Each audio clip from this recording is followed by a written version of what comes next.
Hey, what is up, guys? Welcome back to the channel.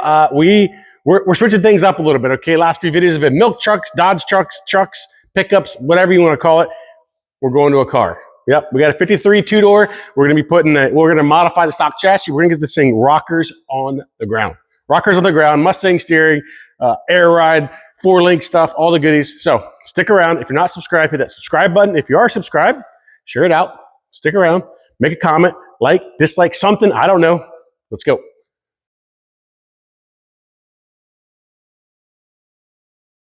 Okay, so first thing we got to do is, well, I was told that it really isn't bolted to the chassis, which, yep, doesn't look like it is. So first thing we got to do is we got to get this thing up in the air.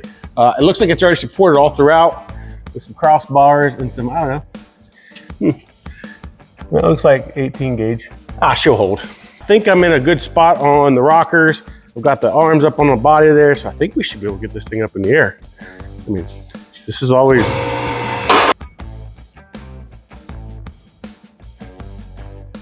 I really don't like when bodies are just sitting there floating.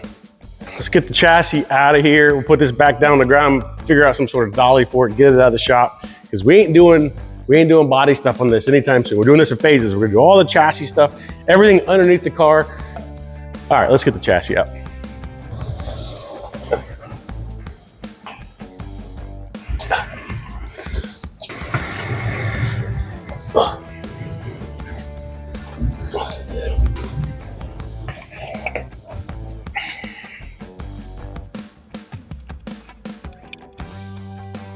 All right, things have been separated. We've got the chassis over here on some blocks. The body's gonna stay over there and hang out for, I don't know, the next 30 days or so, 60 days, however long it's gonna take me to get done on the chassis. Okay, so what do we do on the chassis?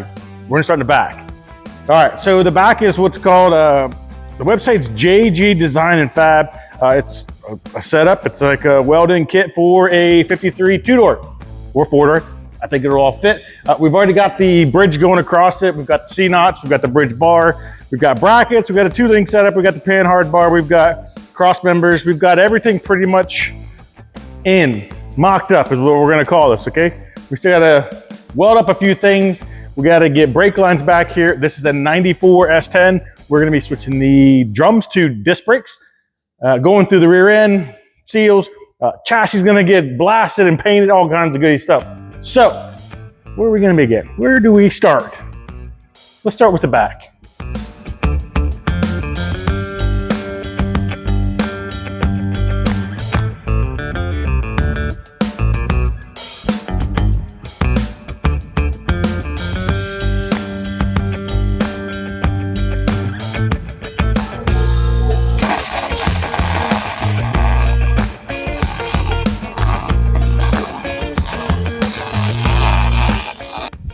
All right, all of the bag brackets are welded, all of the supports, all of the top half anyways of the step knots, C-knots, whatever you want to call it, all that stuff is good to go on the top side, okay?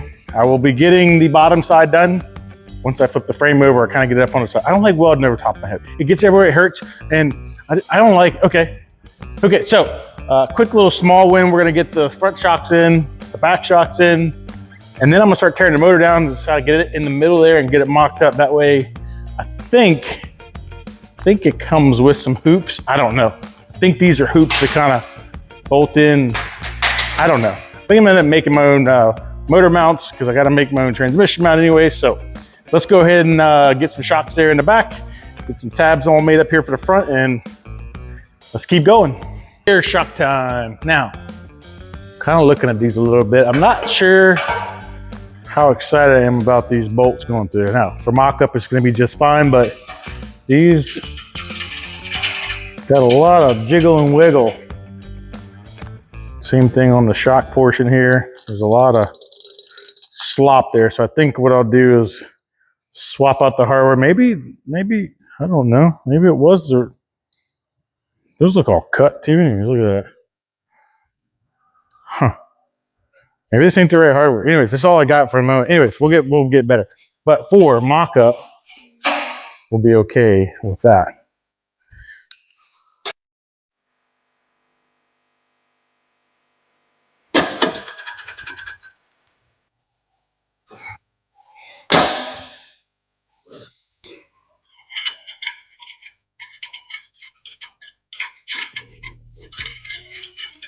All right, I'm not sure, man. I mean, I guess it's worked in the past because, well, I'm sure they sold more than just one of these kits. Not sure how much I like having just one tab there. So we'll see how that sits with me after I kind of get it all together. May end up adding another tab to the other side or some other sort of bracket. Not really sure yet. Okay, let's get the fronts in.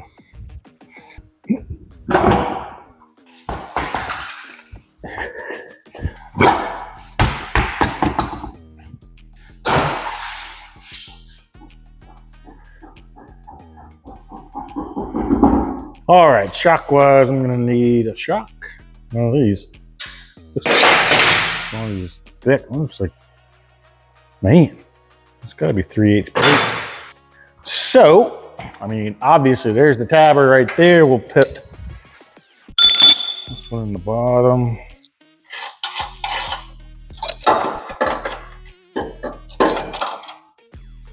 All right, and then, see, we're back to one of these one tabbers again. It must be the way this kit's built. I mean, it is thick. So again, I'm not a big fan of it, but maybe, you know, maybe because things are gonna be in the way or something, it can't have two tabs. I don't know. Well, it can't. Not if we're running these kind of mounts. Well, I'm gonna flip this over. I may have put the top on the bottom.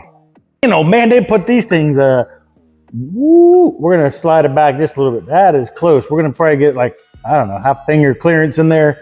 Put the bracket on the right-hand side of there. That way it kind of keeps pressure back on it. And when you go to swap the shocks, you just kind of pull them both from that side. Easy peasy, lemon squeezy. Clean the frame up, get that thing welded in, do the other side. Boom, we're there. All right, so I'm running into a little bit of an issue, and well, here we go. So I wanted to put the bracket on this side right here, right, you know, to the side. That way I can get it unbolted. We can just slide the shock to the left and go. Well, however, you know, this little guy right here is in the way. We're just gonna kind of let that sit and relax. Let's see if I can get you over here a little bit. There it is. So just naturally wants to sit right there. I don't mind tweaking it over just a little bit. It'll still free and clear. Now, the rise on this thing is like the same height as the center of this bolt. These are the same height. So if I put this over here, move that out of the way. It is like right in line. Look at that, right in line with that. That meaning the upper control arm mounting hardware. Okay, so pretty simple, right? Get rid of this idea and just slide it over. Well then, how do I get the shock out for later? So it's gonna sit roughly there. And once again, this will be in line. The shock's just kind of extended. So if I undo this bolt, I can't get it out. If I undo this side, I mean, the furthest I can go, that gets me to clear it. So that means the tab would have to be this far in. Then my shock is gonna be like way over here. And then as the lower control arm comes up, it's gonna wanna bend this like on a banana linker. So that's where I'm at. I'm gonna, Okay, I have a plan. There it is. Just gonna get that thing as close as we can to the lower or upper control arm. That looks good right there. Boom, done. There it is. Tack it in, weld it in, clean it up. Let's go.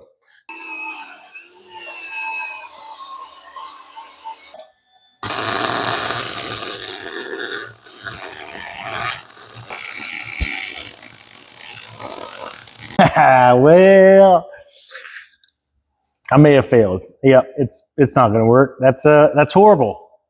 Look at this. All right, so I'm not even really tight yet. I've got I don't know, 1/4 inch to go. The bracket, even if I had angled it, probably wouldn't have set really right, but look at, we're hitting here, which is pushing here, which is not allowing this to go up and down.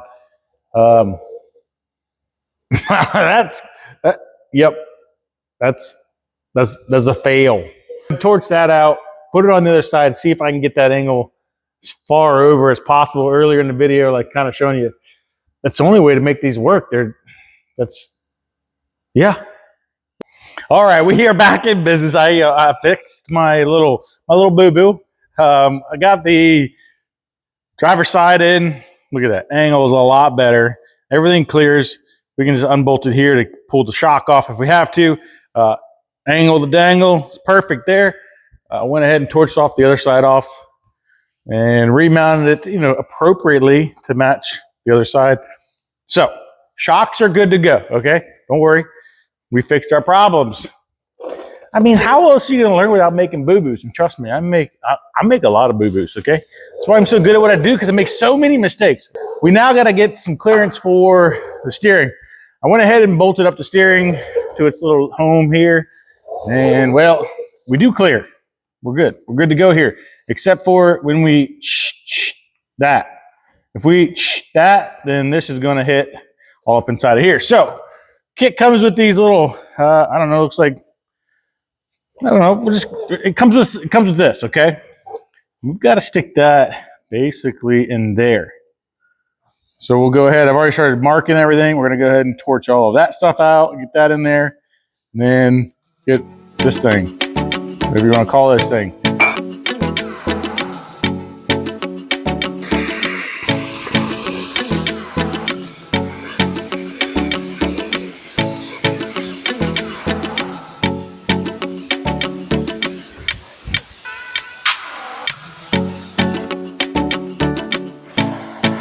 All right, we are all cut out. We've got the notch cut out in the front, and well, I don't know if I'm happy with it, okay? I'm gonna change up a couple things. Here's what I'm looking at. All right, got the inside all notched out, got the outside all notched out, and well, this is what they gave us, okay? Now, this really is only as thick as the frame. It doesn't account for the little ears coming off the side here. So if I were to just shove that up in there, I can favor the inside a little bit, and that looks good. Well, you don't have nothing out here. Favor the outside, right? And that looks good. Well, then you don't have nothing there. And I'm not happy with the way it is, so what I'm gonna do, I'm gonna run up to the old steel barn, get another piece of this, get it a lot wider, make my own kind of cups there, or notches, whatever you wanna call it. It's a cup notch, I don't know. It's this thing, well than that. That's what I'm gonna go get. So, all right, so while I wait for while I wait to find time to go to the metal store to get some wider, basically, round tube, round stock, whatever you want to call it, I'm going to go ahead and tear the motor down. We're going all the way down to basically the heads. We're pulling everything off of this. We're going to have a block and heads. Everything else is getting replaced. We're putting FiTech induction on it, new injectors, new coils, new water pump. We might be keeping the AC unit. I'm not sure if we're doing AC on this car. New headers, new fans, basically everything. So let's go ahead and get this thing completely torn out. This is a 6.0, by the way. 6.0 is going to be coupled with the 4L60. So the FiTech kit we are getting also has transmission control. So really there ain't much we're going to be keeping. Actually, we're not keeping much on this. So let's go ahead and get this torn down.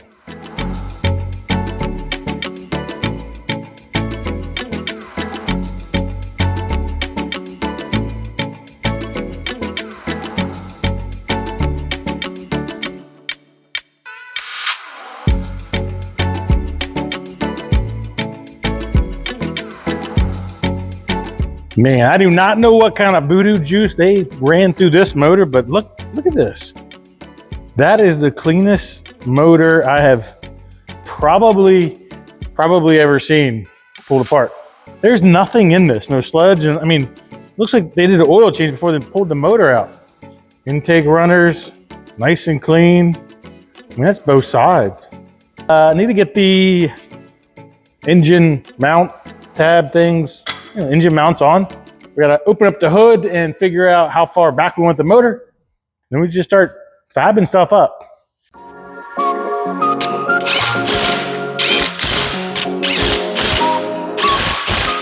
All right, it is math time with Mark, and you guys know I am phenomenal with math, especially when we bust out blue tape and tape measures. Usually what I would do is just kind of step back and kind of give her the old one thumb and good eye. I think we're gonna do a little bit of measuring and actually do it, very close to right this time. Okay, plan here is to figure out where that motor needs to sit into this engine bay without having to take the body 17 times back and forth. because I like that there and I like that there. Blue tape is on the center of both wheel wells. Well, that's basically just going to give me a reference to transfer over to here to this center line, which is, you know, right there, that center line. And then it's going to be able to tell me which way I've got to go forward or back so I don't hit the radiators or hit firewalls. Okay, we got to find that balance in between those two. Let's start with the motor. How wide is this motor? How long is this motor? I think they're usually 26-ish. All right. Straight to the back there, all the way to the crank, we're looking about 26. Let's see, right there, 26. We're gonna give it about a ½ inch to play with towards the back. So radiator. Radiator actually sits on these tabs here and goes forward. I did measure a radiator over there-ish. I think they're like 3 inches. And we're gonna probably give it 3.5. Yep, 3.5 from that point. So we got some clearance in there. Maybe just a half. We want clearance. So 3.5 back. 3.5 back there. See, that whole thing is 2 inches overall. So 1.5 inches forward of this lip. Now we're going to measure from that rib to that point, which is 28.5. All right, I don't know if you can see that. 20 from the back rib, 28.5. Okay, and then the center point of my tape, maybe I should be on top of the tape so I can actually read it. 28.5 there. Oh, wait a minute. We got to take off that 1.5 inches. So at 27. 27 and 16.5. Basically from that rib to the center point of the wheel wells. Now we got to transfer those onto this frame. Oh, easy.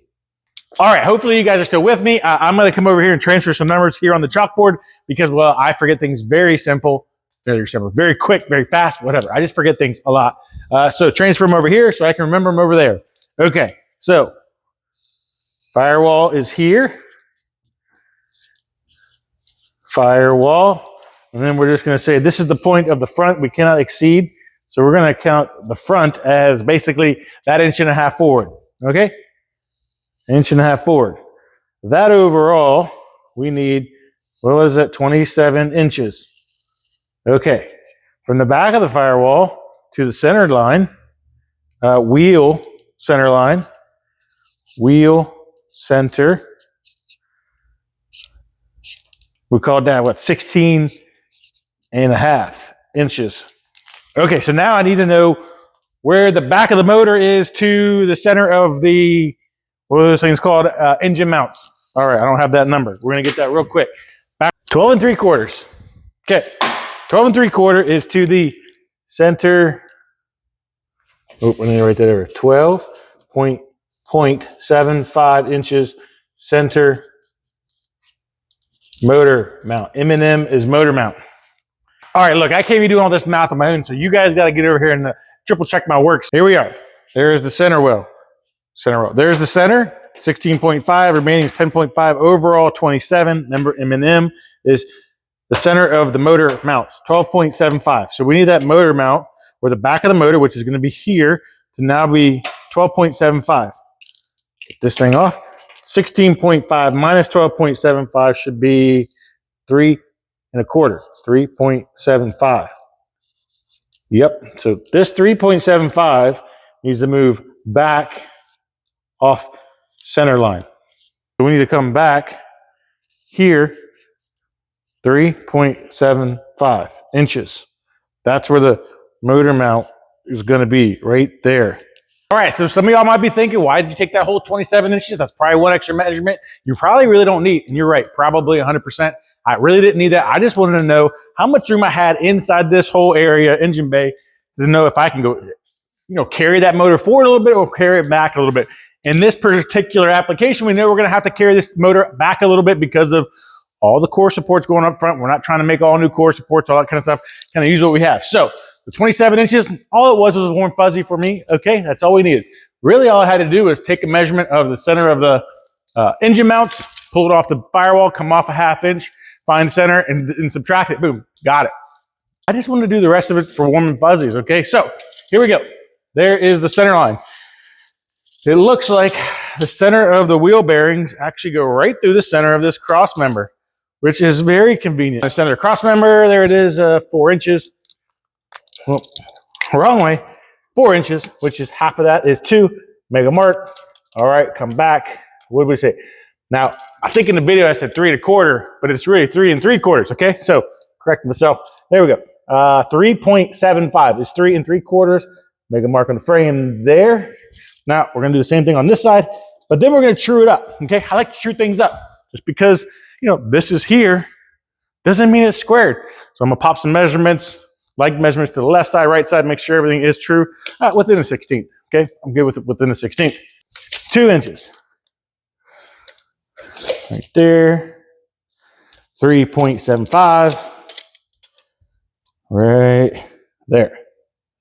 All right, marks, center, offset 3.75 right there. All right, now I know the center of my motor is going to be there and there. And yes, I just trued everything up. I actually took the like measurements off of the front bolts here, or bolt holes there to there, there to there. And then I actually pulled some off of, well, not this cross member because that was installed by somebody else, but there is another mount here and here that are like from there to there, there to there, there to there, there to there. We are within a 16th. So I know somewhere on that frame, well, somewhere meaning right there where that red mark is, that's the center of my driver's side and passenger side.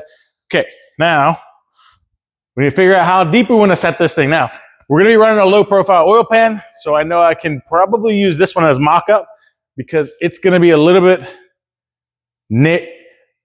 not as tall, okay? So if I get this one as close to the ground as possible, we're going to probably add another inch to that both ways on the cross member, meaning right here where it meets the cross member and right here where it could potentially hit the floor. You guys with me? Good.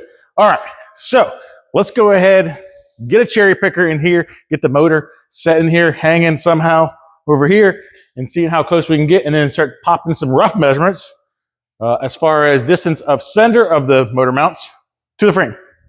All right, we've got the motor pretty much, you know, it's done. We don't have to do nothing else. We're just gonna call this a wrap, okay? Thanks a lot, guys, for sticking around. I'm just kidding. We're gonna finish this out. We're gonna make some mounts. We're gonna do it all the way through. But if you've made it this far, okay, and you're still watching this, that means you somewhat like what you're watching. So go ahead, hit that subscribe button, or hit the share button if you are subscribed. Which thank you for being subscribed. And well, you know, that way we can carry on. I'm not moving until you hit that button. Go ahead. I'm just kidding. Let's go ahead. All right. So now I want to go ahead and set the up and down. Basically where it's going to sit in there. I need to get a measurement from basically the bottom of the body mounts to the top of the hood. Figure out where we're going in there. I like for this motor to sit kind of up as high as I can get it with a little bit of wiggle room. That way when I go to put the oil pan in later, I am not fighting the oil pan. Okay. And I don't want the thing scraping on the asphalt when he air this thing down. We're running a low profile intake, so we can come up pretty high. I think it's only going to sit about 5 inches off the top of these heads. And well, there you go. Let's go ahead and start taking some measurements. All right, so we've got our motor height-wise everywhere I'd like it to be, okay? Favoring it just a little bit. Anyways, it's right where it needs to be. Okay, now, here comes, this might confuse you guys a little bit. Stay with me. Okay, now we're going to go ahead and make the motor mounts. What I'm going to do is take a measurement from the center hole to the inside of the frame, because that's where my mount's going to kind of tab up and then go into there. Well, I can't just measure that because I don't have the motor set left to right yet. So we're going to take a measurement from the center hole to the inside of the frame. On that side, same thing on this side. We're going to center hole to the inside of the frame. We're going to add those two together, okay? And then we're going to divide it in half. That's going to be my offset I need to make on the CAD over there as far as how far that tab's going to offset on the frame. Okay, so let's go ahead and do some more measuring. Side is going to be 3 inches. Write that down, okay? 3 inches. Next one, 2 inches. 3 plus 2 is 5, divided that by 2 is 2.5. That's my offset from the inside of that frame. Now we got to get our height on it. I'll just do that off the top of the frame. The height is actually 3 inches. And you guessed it, if it's 3 inches on this side, it should be 3 inches on this side. Dang, we're good. Okay. Crazy mother.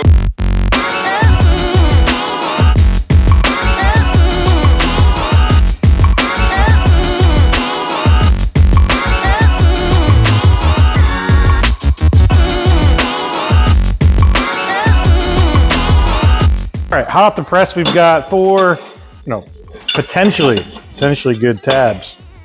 Let's get some hardware. And then see if we can't get these at least somewhat mocked up in there. Maybe even tacked into the frame.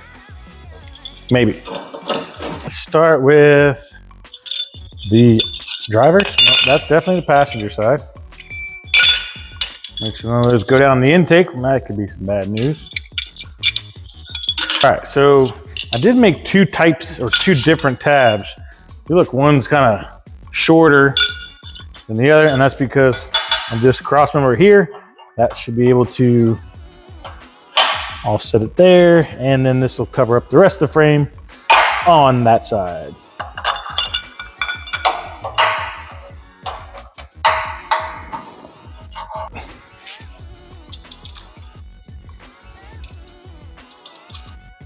Like that.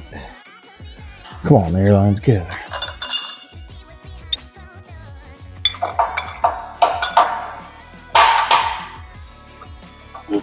Get off there. Motor mounts. Sure. All right, the mounts, oh man, they sit in there nice and tight. Got those all in. Let's see. Yep, there you go. You can see my centering mark. We were dead in the middle of there, which is that 3.5 earlier off of the cross member there. Let's see over here. We are lined up. Oh yeah, perfect on that side too.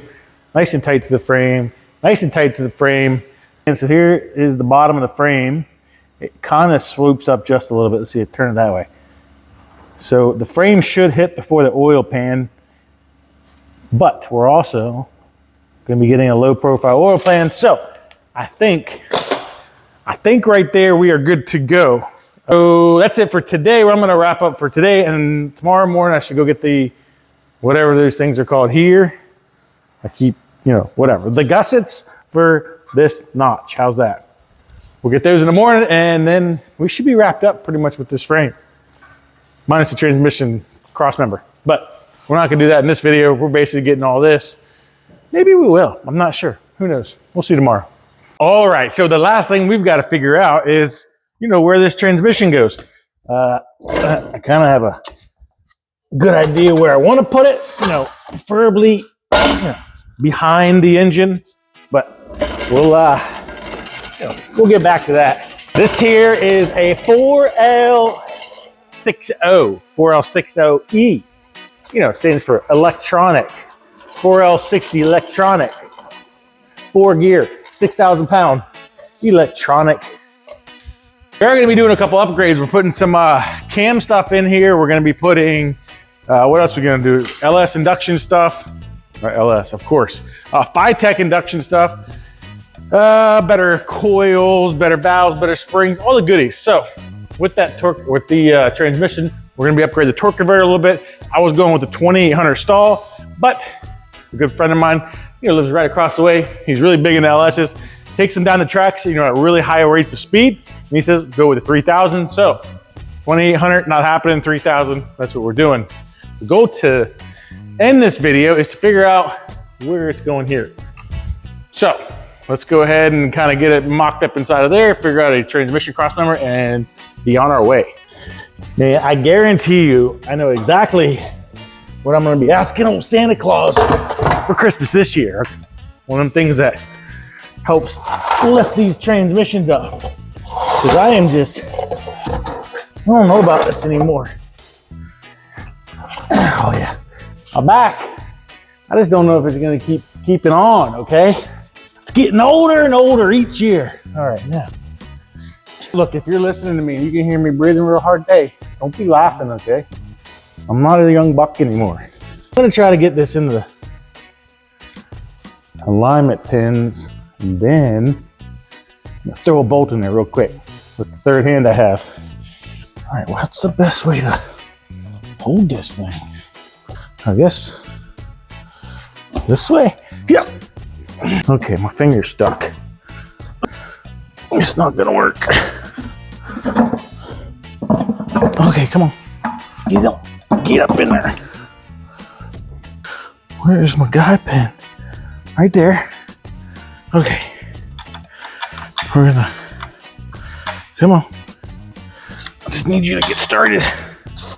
Yep, and somewhat in there.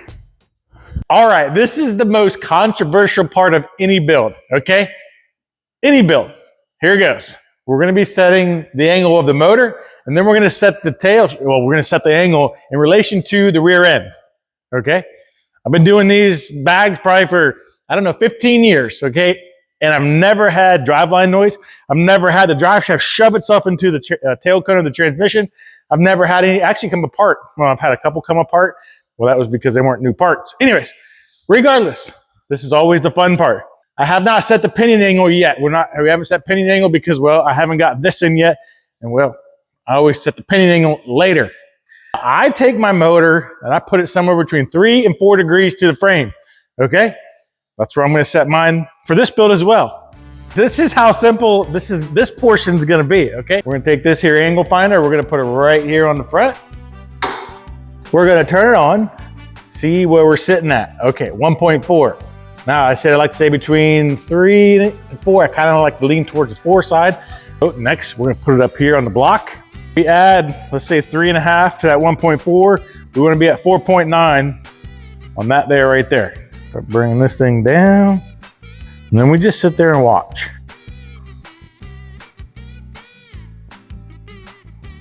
All right, 4.9. It's kind of bounced between 4.9 and 5. So we're gonna kind of leave right there. There it is.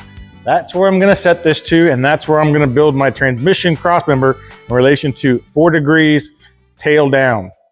All right, this is the fun part. This is the part that gets everybody all screaming at the TV, okay?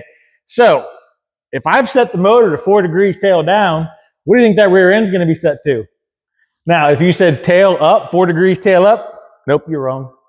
All right, don't be screaming at the TV. Here's my thought process. And this is really what, you know, I used to think the same way. Tail down in the front, basically rear end up in the back, okay? Which, in explaining it, it's not really a wrong way of saying it that way. However, if you were gonna look at it as angles and kind of geometry, this is where both of them are actually both of them are actually degreed down, okay? If this is my frame, right there's my frame, and we went 4 degrees tail down. That bottom one is the transmission, okay?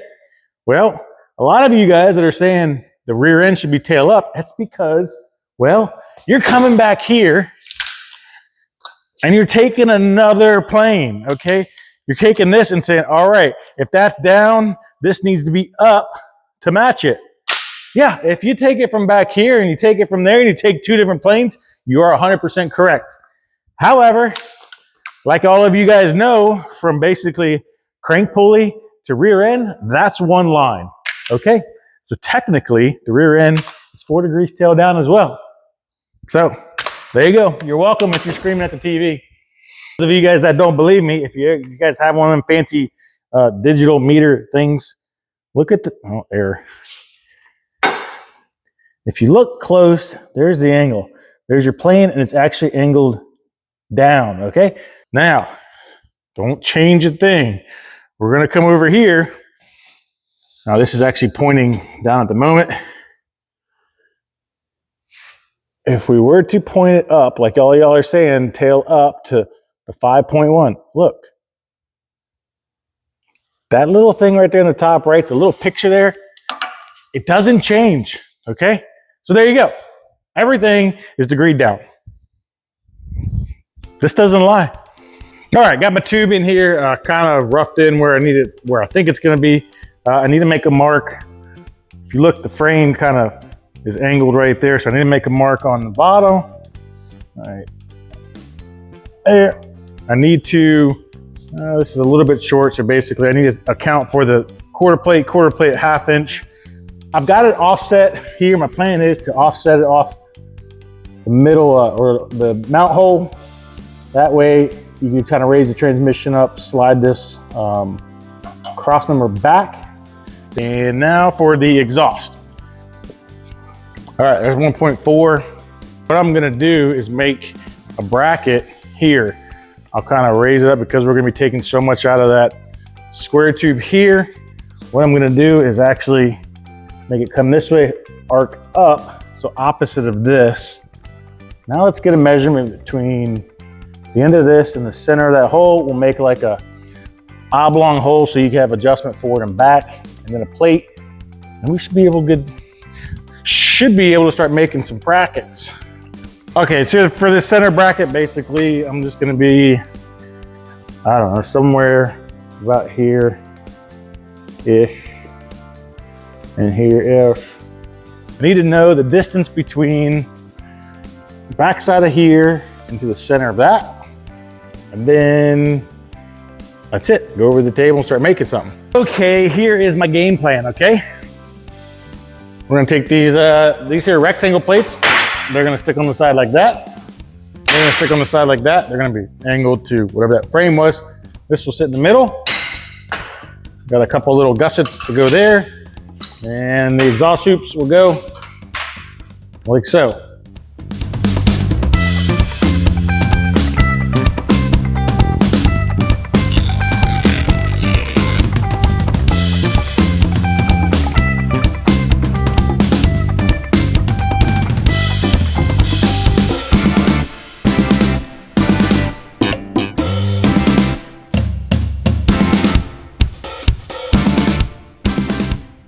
All right, so surprise, surprise, I want to change up something on this transmission crossmember. Let me show you what I want to change up because, well, it's probably important. Okay, so earlier in the video, we're showing you I was gonna put some hoops in here because, well, the exhaust is coming through this side and it's gonna sit, boom, bam, just like that. No, I don't like that. It ain't gonna work. Here's why. The exhaust is gonna come out somewhere in this area between the transmission and the frame, not right that close to the transmission. So if I put a hoop there, it's gonna be all boo-booed, and I don't like boo-booed stuff. I'm going to get the headers put in, and then I'm going to do the hoops. What's gonna end up happening is we're gonna have probably a outside offset and an inside offset on the mufflers, and then we can run our exhaust in, and then we can put our hoops in. So there you go. That's what I'm changing up. All right, here is the final product. Got the bar going across. It's got good clearance. All gaps are filled in here. We've got the bracket to where we can basically unbolt and slide the transmission crossmember back in case we ever have to do any type of maintenance on transmissions. Because if you know me, transmissions, me and transmissions don't get along at all. And this is another one of those 4060s. They just don't like me. I don't know. Anyways, hopefully we'll be getting a remanufactured one on that one, so it shouldn't have any problems. All right, well, there you go. There you have it. This is the 53. This is kind of the first step of it. We got a lot of work to do on this 53. We got some brake line brackets, some air line brackets left to kind of put on the chassis. And then that's pretty much a wrap as far as blowing it all apart, sending it out to blast, sending it, or I'll be painting it, bring it back in the shop, get it painted, put it all back together. And then we start working on motor stuff, rear end stuff, body stuff, a whole bunch of other stuff. So if you want to see the progress on this, hit that subscribe button. If you don't want to subscribe, just share it out. Just share it out. It's all right. Go ahead, go on to the next video, do whatever you got to do, but at least get it shared out. This is coming out Christmas week. So Merry Christmas to everybody. Thank you guys for all the support. And well, we will see you after the holidays.